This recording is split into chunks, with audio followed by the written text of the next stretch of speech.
Did you have to go negative at all? No, the way we really did you respond, you pivot, and you deck them. And the way you deck them is with the truth. I don't mean you make up stuff. We were not personal, ever. You can't control the independent groups, you know, who do ads, but we weren't. And we were not allowed even to communicate with them, so we had no idea what they were up to. Right. But one of the things that was very important to do in this race is Mike DeWine kept trying to depict himself as a moderate. But he had voted lockstep with George Bush 96% of the time. And we knew that because we've got hold of financial stuff he was handing out. We got it at a county fair that he was using at fundraisers with conservatives. See, I voted 96% of the time for George Bush. So we got that.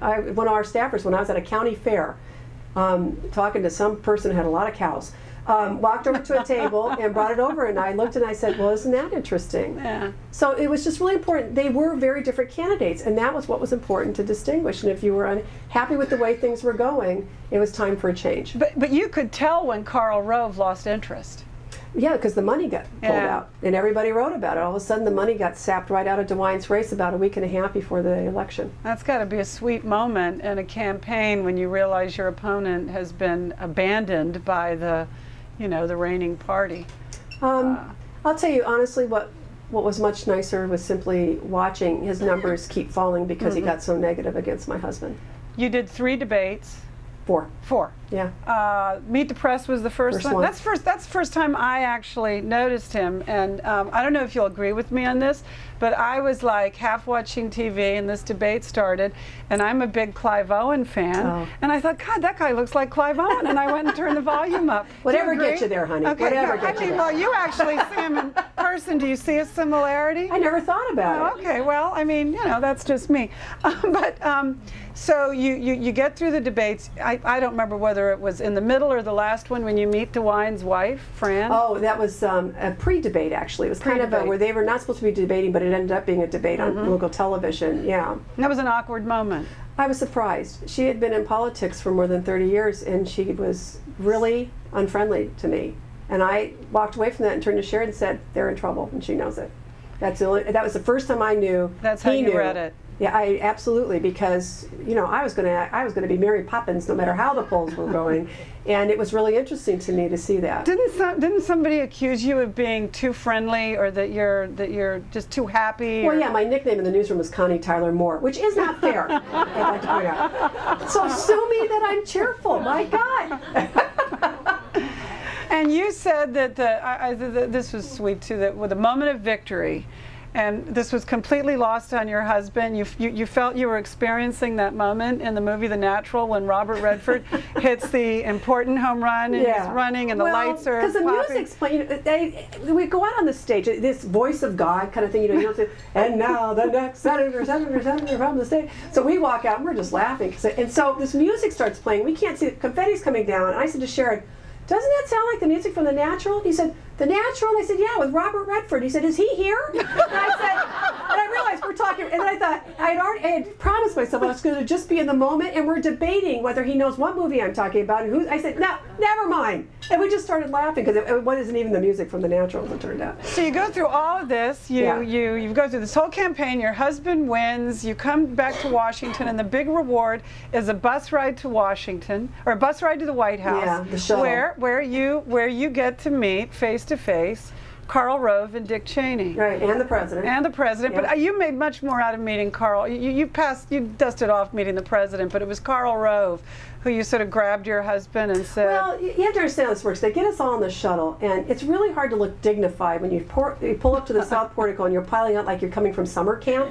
Right. But we all get out, and we walk in, and it was a week after the election. I really didn't want to go, but then Harry Reid said, this is a chance to reach across the aisle and be from... Okay, fine. Yeah.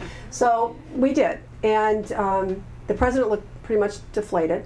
You know, they had not expected the number of losses they had. And Cheney was really unhappy to meet us and acted like it, which I give him credit for. You know, he just totally blew us off. But Karl, I'm standing there with all these people, because then the House members came after the senators got there, and I looked and I said to Sherrod, oh my God, that's Karl Rove. And he said, I gotta go meet him. And I said, are you out of your mind? Because he had been behind so much of the ugly campaign, not just in our campaign. I mean, I really hold him responsible for a lot of what's happened with politics in America. And We went over, Sherrod introduced himself, and Carl couldn't have been nicer. He looked so harmless. And then he turned to me, and Sherrod introduced me, and he immediately asked when my book was coming out, if I was going back to my column, and Sherrod's practically hyperventilating.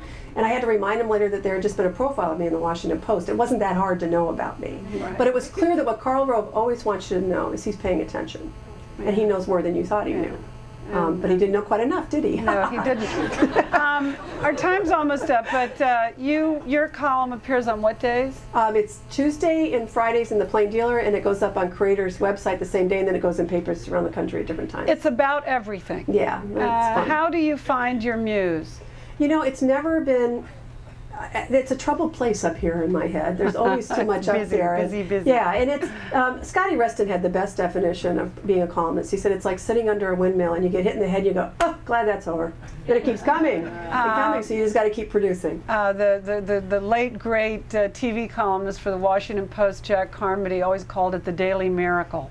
Yeah, it's how you can feel sometimes, but I feel so blessed to have this job. I love what I do for a living. What are you drawn to? I'm drawn to what I come from. I do a lot of advocacy for hourly wage earners and women and single parents and issues of race, but I also talk about Barry Bonds. Yeah, and I also... Britney Spears parenting. Although I did defend her early. I said, let's lay off, and now I can't take it anymore. But, you know, there's so much out there, and the thing I always try to show is we women care about all kinds of issues. So I write about all kinds of stuff, and I like mixing it up. But it is not a column for women only. No. But it's written by a woman. Yeah, with a woman's voice. And, you know, I think we have our own sensibilities.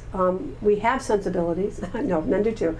But we bring a certain kind of voice to, I think, this. And I gather reading it, you think about your parents a lot. Well, I do. You know, my parents both died in their 60s.